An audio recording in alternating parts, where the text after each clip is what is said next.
So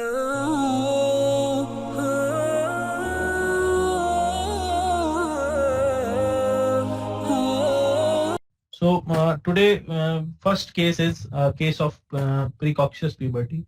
Now, I'm not elaborating so much on the hormonal disorder because we all are professional homeopaths, professional doctors, and we know what are. So I'll not go in that pathophysiology, but I'll go straight away with the cases.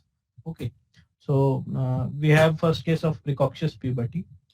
This is a 6-year-old girl came to us in the September 2017, and the main what was the main complaint? Why she came to us? The main complaint was stunted growth and increasing weight. Lot of obesity in the child. Growth was stunted, and suddenly her mother came started realize that her breast started to grow, and in a 6-year-old girl the breast started to developing as if she is in a puberty age. So this is basically known as precocious puberty, that is coming of secondary sexual characters in an early age which it should not come.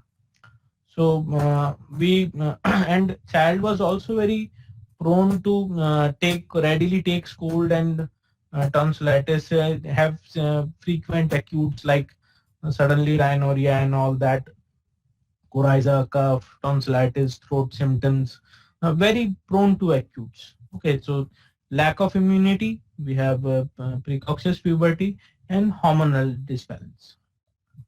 So first we see the lab reports, and as soon as the mother said to us that her breast has started to grow up, so just have some hormonal test which was necessary.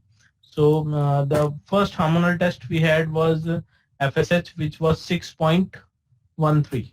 Okay, so which should not which should be less than I think 0.2 to 0.5, but in this case it was very what we say 6.13 increased. And in next we had the luteinizing hormone, the LH. It was also very much increased, 10.0, which should not be more than 0.1 to 5. Okay. So what was the sign and symptoms in this case? On my first observation, the patient was, I saw that she was very small to her age. The mother said she is 6-year-old, but she was at a height and was looking with the body stature of a 3-year-old. Okay, so height was just 2.5 feet, and she was very much obese. Such obese that at the height of 2.5 feet, she has the weight of 30 kgs. So you can see the what was the agony of the parents. Now, when I said in the first visit, when I said, "Hello, baby, how are you? What's your problem? What happened to you?" We just try to be familiar and to be friendly with the, especially with the kids. So she said nothing, just avoiding eye contact and going here and going there. And I tried several times to talk to her, but she was not. I think she had some stranger type of version like that, so she didn't reply to me in that way. Okay, so her gesture was she didn't want to make contact with. She was going somewhere around the clinic so that she can hide from me. So her mother said, "Doctor, this is our first visit, and as you are a stranger, so she will not interact you with so much easily." So it's her behavior that she, whenever she meets any stranger, she do not what we say became friendly with him. So when I was talking to her, so I thought if child is not replying, we should ask a mother rather than. So the child was constantly going from one chair to another chair, roaming in the clinic, just trying to avoid me. Her main motive was to somehow in this way or other, trying to avoid me, trying to avoid eye contact. When I looked at, and I also was continuously spying her that wherever she was going, and she's constantly changing her position. And several times when I was looking to her, she was pretty much hiding behind the mother, pretty much or hiding behind some chair, hiding behind some curtain of my clinic and all that. So on several interrogation, the mother reported that the girl had been on hormonal treatment and her FSH and LH were increased. Her growth has been stopped. Her weight was increasing day by day, and her breast has started to develop. And that was the main agony of the mother, that secondary sexual characters are coming now. So she suffers from the what is the in the regional acute state of the patient. The she suffers from regular tonsillitis. As soon as she drinks some cold or sour drinks or some sour food, she has a recurrent colic every 15 to 20 days, and the mother consult to the doctors as soon as the child catches cold. Her mother also reported that child is very dull, okay, very poor in physical activities, does not, very sluggish, does not want to do, dullness, okay, and very weak in her academics, very less grades she got, okay, and there is a lot of inability to learn how to, she cannot even write properly. So whatever is taught goes over her head. So she is now working with slow comprehension and a lot of symptoms of dyslexia, means writing the words inverted, laughing at in the class in between with no matters, suddenly crying and all that, suddenly depressing mood, sudden dullness, sudden cheerfulness, lot of foolishness symptoms also, and also mispronouncing words and misspelling the words. All these comes under the dyslexia, and all that time she's very lethargic and complains, I'm tired, and sometimes she become very cross. Whatever is told to her, she does the opposite of her. Next, the child was very fond of rice. She can eat up to the 3 times a day, but has a very strong aversion to banana. She does not want to eat banana, don't even want to say it, and don't like sweets and milk. She does also don't drink milk, so that was also a concern of the mother, and she don't even want to touch the green vegetables.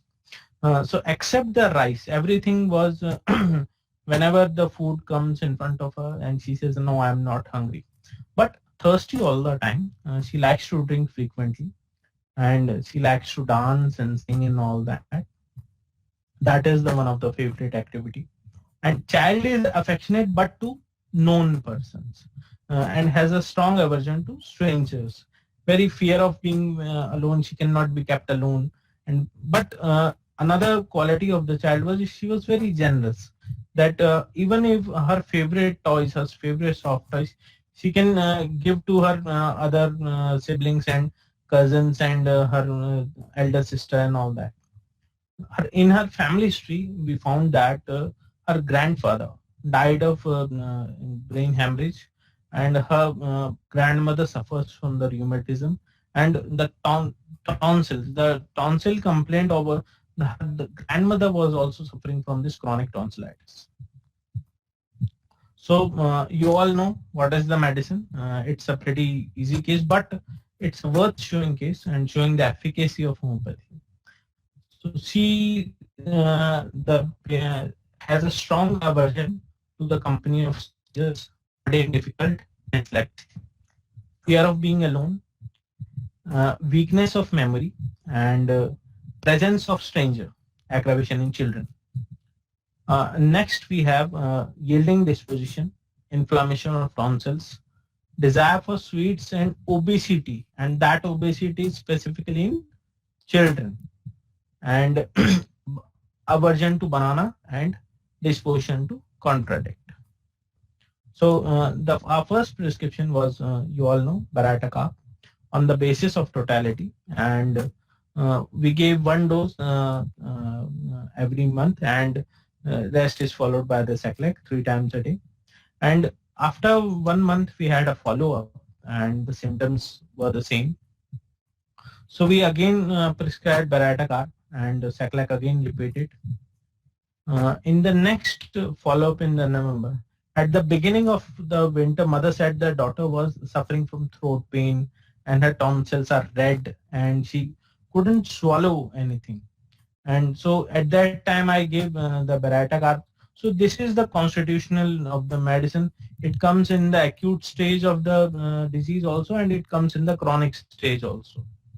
So I said give her 2 doses of Beta-Carb, and uh, in the gap of 5 minutes, and the next day the girl was much relieved and tonsil swelling was reduced, and in next 2 days it almost disappeared. So after 2 weeks we had another follow-up, and this time she developed a very high fever, approx 103, and there was again inflamed tonsils, throat pain, chills, and body ache, lot of. And in the winter season, she has a very sore, bruised pain all over the body, physically very restless, constantly changing positions in the bed, and very chilly, and thirst was decreased.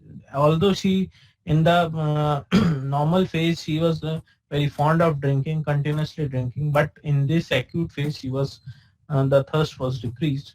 So I gave Rustox 200 every 3 hourly and advice for the rest and light diet. So she took the medicine, and in next 2 days the fever was abated and she was almost good. But what happened after this acute?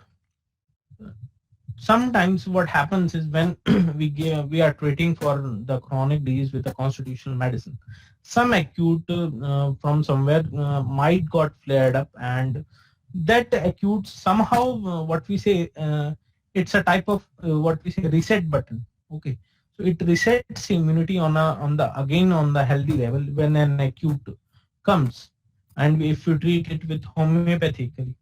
So after this acute, okay, after the Rustox, no swelling of tonsils. The behavior of patient now, the in the first prescription when we gave the Baratakar, the behavior doesn't change and nothing changed. But now swelling has gone up and the behavior has also changed. Her mother said she goes for dancing now.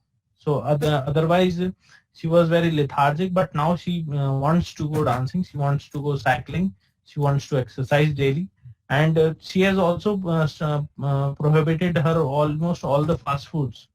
She eat a lot of fast foods.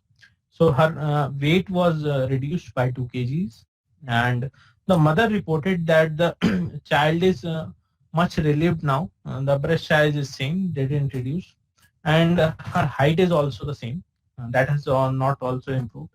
And she doesn't study now, but the recurrent acute episode has stopped now, and the swelling of the tonsil has stopped now, and a bit change in the behavior. So however, now she is active physically. So now patient is active. So I gave Baratakar again in 1 m potency, 1 dose, and we gave Saclac for 1 month again. So in her next follow-up, again a few months back, her height now after 1 m potency, the height has been increased up about 1.5 centimeter, and she still don't study, and the breast size is also same, but now physically active, no acutes. Okay, likes to go to exercise, and now so with the potency some improvement also occurred. So again repeated the dose, and the in the Baratakab in the 1 m potency again for 1 month. So in the month of January, it's now 2018, from September to 17 to January 18. Now, no recurrent colds, no tonsillitis, no fever. Previously, she was for about 2 to 3 times a month, she has to go to a physician for some or other acutes. Now, from last 2 3 months, there is no acute. She is active now, has lost about 4 kgs of weight from September, and all things are fine, except now we are still a bit improving, and but the academics and the breast size is still the same, but now height has improved. So see, step by step, slowly, the as we are increasing the potency, and we are applying the theory wait and watch, and the patient is slowly, with the constitutional medicine, patient is slowly developing in the good health. And we again repeated Baratakab 1M and advise the mother to do some hormonal tests, because the height has increased a bit now, so we opt for the hormonal test now. So when we went for the hormonal test this time, so the FSH dropped down to 1.06. Okay, and the LH dropped down to 0.27. That is the normal limit of a child under 6 age. Okay, and the mother stated she was very happy because in previously when she saw reports, she was very shocked that how a 6-year-old girl has so much high level of hormones imbalance. So the mother said she cannot express her happiness, and now she's doing. Now studies has also improved of the patient. Now she is good in the academics also. Her height has increased about 2.5 centimeter, and during the treatment she has lost 4 kgs of weight in total, and from 30 to 26. And this time no medicine was given. I have put the child on what we say a wait and watch story. Let's see if improvements drop down or hormones deviates again. We'll again re-repeatize or we will repeat the dose. So you see this was the lab report, and see the patient value, and see we have FSH here 6.13, and LH was 10.20. Now after our treatment, it is LH is 0.27 and FSH is 1.06. So this is the magic of constitutional medicine. So, but constitutional medicine should be selected on the basis of the totality. Constitutional, in my meaning, that covers the miasma also, that covers the acute also, that covers the chronic also, that covers the desire also, that covers the mind also, that covers the particulars also. So in this way, if we have the totality in several aspects of a case, not all, it's not like having 100 out of 100 symptoms. It's about all the peculiarities of the case are covered. That is the constitution, and you can see the result. Next, we have a case of hypothyroidism with anasarca, swelling all over the body, and a lot of boils in the chest area, mammary area, axillary area. So you can see the dropsy in the hypothyroidism case, and see this swelling, see the pedal edema, and see the edema on the face. I have just punched my, for checking the pitting edema, I just punched my thumb in the forehead and see what happens. See such type of impression. You won't see this type of swelling. It's like giving your thumb in a dough. Okay, so dough, if you have such swellings, which in the extremities, which you just try to push in, and if your thumb goes or deep inside it, the only medicine we see Vipera there. When we have doughy consistency of the swelling, but in this case Vipera was not relevant. So I'm just giving the example of the Vipera, that how a Vipera swelling looks, but it should be not on the face, it should be in the extremities. And this kind of consistency of swelling, that like it's a dough, so you should always think of Vipera. Only think of, then confirm it with the other symptoms also. So this was the size of the boil in the left axilla. Now see what was the case. The TSH rose up to, it is more than 100. Okay, TSH more than 100. And see the swelling, edema, and see the condition. Now this now this lady, 28 years old, and suffered from hypothyroidism and general dropsy and boils. And patient was, she was a known case of R.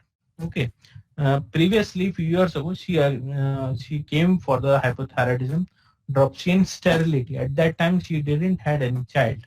So after our treatment, the thyroid hormones became to normal, and dropsy reduced, not gone but reduced, and she was able to conceive. So after 9 months of pregnancy and after delivery, so after 2 years, about patient came back since the conceivement, and now she has a lot of swelling all over the body, boils, and TSH went up to 100. I don't know why she dropped the treatment. She might have thought that now she has cured the the main motive was the child, and she has got the child, so why should we continue the treatment? Sometimes patients do things like that.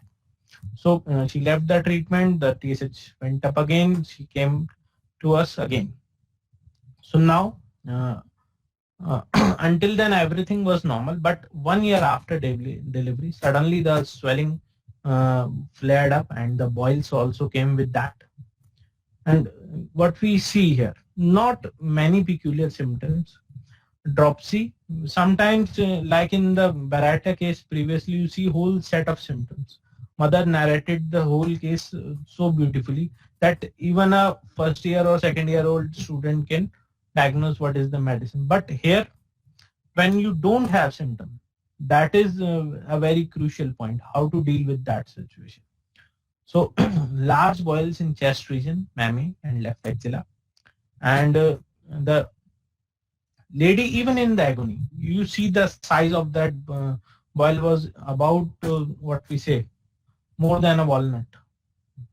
Okay, and in even in the agony, she doesn't show anything on her face, and very hopeful. And it's like she was assuring me, so doctor, I have full faith on you. You have cured me previously. My the only reason I have my child is because of the homeopathy and your treatment. And I have full faith on you, and I'm sure that you will cure me. I'm 100% sure. So very nice and elegant behavior, very warm, friendly behavior with the patient. And she said the main agony is in the morning. When she wake up in the morning and tries to do her work, the whole body swells up and puffs up like that, like a balloon. And in that, by the night and in the evening, the swelling reduces a bit and bit. It's more because of the water retention, and as soon as she urinates several times a day, and due to the what we say, the dropsy went down after the urination. So and so severe the edema. I've also shown you the picture. That thumb goes about a half an inch in the body. So that much kind of dropsy was there. So you see, very what we can say, very easy prescription for us. But how we approached, that is the point. We gave phosphorus, I tell you, and the chest eruption, boils in the axilla, and in the specific location, we have chest eruption, boils, axilla in the left. Okay, we have only 6 medicines there. And we have chest eruptions, mammae, boils. Okay, we have only 3 medicines. I think phosphorus, magnesia carb, and China, I think. We have only 3. And large boils. We have in the skin, we have large blood boil, dropsy in general, and a dropsy which is aggravated in the morning. Usually, when I see in the thyroid patient, the sometimes some patient says the dropsy reduces by the day, and some patient says the dropsy increases by the day. So you see here the condition of the feet, now the pedal edema after phosphorus.